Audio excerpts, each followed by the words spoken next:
Assalamualaikum warahmatullahi wabarakatuh. Selamat datang kembali di Fajrul Ubaidillah Channel dengan saya Fajrul Ubaidillah, berasal dari Pandeglang, Banten. Baik teman-teman, kemarin lalu saya melihat teman saya itu sedang menonton acara di salah satu channel YouTube, yang dimana channel YouTube tersebut itu melakukan sebuah pengungkapan sejarah di salah satu lokasi atau bangunan gitu ya. Nah, tujuan dari pengungkapan sejarah itu supaya dia tahu bahwa dulu ini tempatnya apa sih, dulu ini tempat dipakai apa sih gitu ya. Namun yang berbeda yang berbeda di sini itu mereka melakukan pengungkapan sejarahnya itu dengan metode yang tak lazim gitu ya, atau yang berbeda gitu dari pengungkapan sejarah yang seperti dilakukan oleh para ilmuwan gitu. Nah, metode yang digunakan oleh channel YouTube tersebut yaitu kental sekali dengan hal-hal mistis gitu ya, yang dimana ada seseorang talent lah gitu, yang dijadikan sebuah objek untuk dirasuki makhluk halus gitu. Nah, lalu makhluk halus tersebut dimasukkan ke tubuh klien talent tersebut. Lalu setelah dia kesurupan gitu ya, dia menceritakan seolah-olah si makhluk halusnya ini dia menceritakan bahwa wah, dulunya di sini tuh ada sebuah kerajaan, di sini tuh dulunya adalah sebuah bangunan yang ramai sekali, namun di sini pokoknya berbau-bau sejarah gitu lah ya. Nah, pertanyaannya adalah apakah metode seperti ini itu bisa dipercaya dalam pengungkapan sejarah? Selengkapnya kita akan bahas setelah yang satu ini.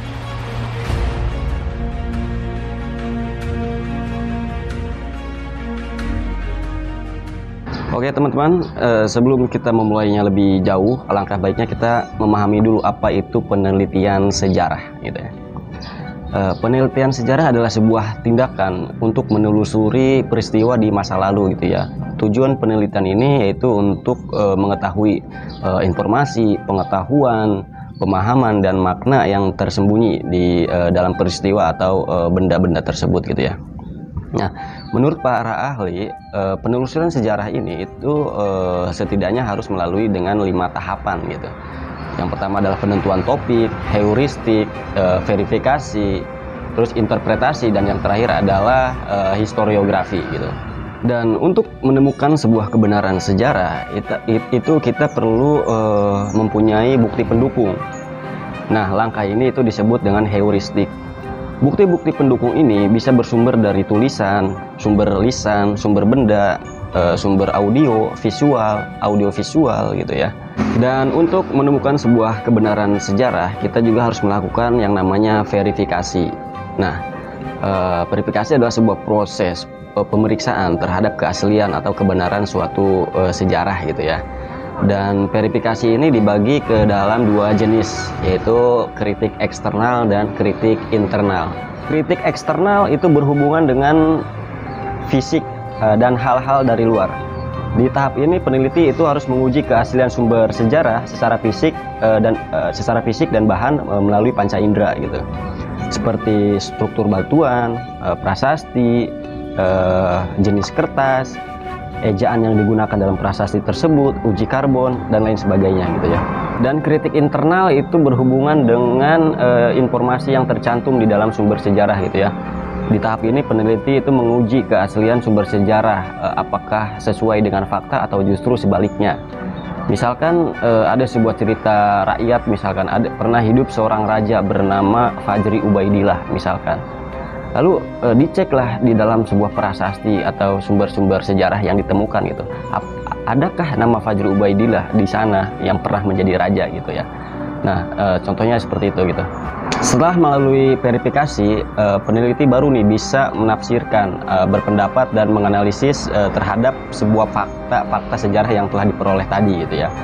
Interpretasi ini bisa berupa interpretasi analisis dan interpretasi sintesis. Nah, setelah itu baru peneliti bisa melakukan historiografi atau penulisan gitu ya, bahwa sejarah ini tuh kebenarannya seperti ini gitu ya, dan itu harus sesuai dengan fakta-fakta yang telah diperoleh tadi gitu. Dan itu pun untuk mencapai kebenaran sejarah tersebut sampai kepada tahap historiografi itu memerlukan waktu yang sangat lama, bahkan ada yang bertahun-tahun atau bahkan berpuluh-puluh tahun tuh baru menemukan kebenaran sejarah tersebut. Di samping rumitnya pengungkapan sejarah yang dilakukan oleh para peneliti, lucunya itu ada salah satu channel YouTube yang melakukan penelitian sejarah melalui orang kesurupan. Jadi temannya sengaja dirasuki oleh makhluk halus agar si makhluk halus ini bercerita tentang sejarah gitu. Dia bercerita tentang oh ini tempat ini dulunya adalah sebuah kerajaan, tempat ini adalah dulunya adalah sebuah tempat pertarungan hebat segala macam gitu. Tapi sosoknya seperti apa sih yang Prabu itu? Ganteng. Nah, bahayanya penonton percaya dengan konten-konten seperti ini gitu ya. Penonton percaya bahwa apa yang disampaikan oleh orang kerasukan itu adalah benar-benar sebuah fakta sejarah gitu. Nah, apakah ini bisa dipercaya? Menurut saya ya kebenaran apa yang disampaikan oleh orang kerasukan itu sangat harus dipertanyakan gitu. Karena tidak ada bukti pendukung, tidak melalui penelitian apapun gitu, hanya berdasarkan cerita dari orang kerasukan gitu kan. Dan dalam sains kerasukan itu juga masih menjadi misteri, artinya belum bisa dibuktikan gitu. Makhluk halus pun itu dalam sains itu tidak sampai saat video ini diupload pun itu belum bisa dibuktikan gitu.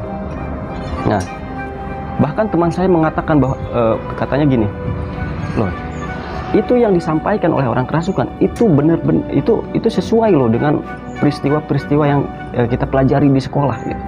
Nah, bisa saja misalkan saya membuat channel YouTube seperti itu gitu, saya mempelajari dulu sejarah-sejarahnya, oh sejarahnya seperti ini, oh sejarahnya seperti ini. Ayo kita bikin konten mengungkap sejarah ini gitu. Saya akan melakukan konten membuat video pengungkapan sejarah berdasarkan tulisan sejarah yang sudah ada gitu. Oh, di dalam buku sejarahnya misalkan pernah hidup seorang ini, ayo kita bikin video. Nanti kamu kerasukan ya. Kamu nanti kerasukan setan, nanti setannya berbicara seperti itu gitu. Seolah-olah setannya berbicara seperti itu dan kamu harus berbicara sesuai buku yang kita baca tadi gitu. Kan bisa saja seperti itu gitu kan. Nah, anehnya penonton itu banyak yang percaya dengan apa yang disampaikan orang-orang kerasukan tersebut gitu ya. Apalagi kan dalam omongan manusia aja itu sangat sulit dipercaya gitu, apalagi omongan jin gitu. Yang dimana jin, setan dan segala macam itu kan udah sebagian besar kan adalah musuhnya manusia gitu. Tujuannya untuk menyesatkan manusia. Lucu sekali jika ada manusia mempercayai musuhnya gitu kan. Nah, mungkin hal-hal inilah yang perlu kita ubah gitu, cara berpikir kita. Untuk memahami sebuah sejarah itu tidak sesimpel itu gitu. Itu tidak segampang itu gitu loh. Jadi jangan sampai kita ingin menemukan sebuah kebenaran sejarah, kita melaluinya dengan sebuah cara-cara yang tidak relevan dengan apa yang kita inginkan gitu ya. Nah, mungkin itu saja yang bisa saya sampaikan di video kali ini gitu ya. Kurang lebihnya saya minta maaf. Dan mungkin jika teman-teman ada yang percaya bahwa kebenaran sejarah itu bisa dipercaya dari mulut orang yang kerasukan, saya terbuka untuk berdiskusi gitu ya. Oke teman-teman, sampai di sini saja. Terima kasih sudah menonton. Wassalamualaikum warahmatullahi wabarakatuh. Sampai jumpa. Thank you for watching this video until it is finished. If useful to you guys, please like and share this video. If you have any suggestions for us, leave a message in the comments field. Always support us by clicking the subscribe button, because it means a lot to us. To the next video. See you.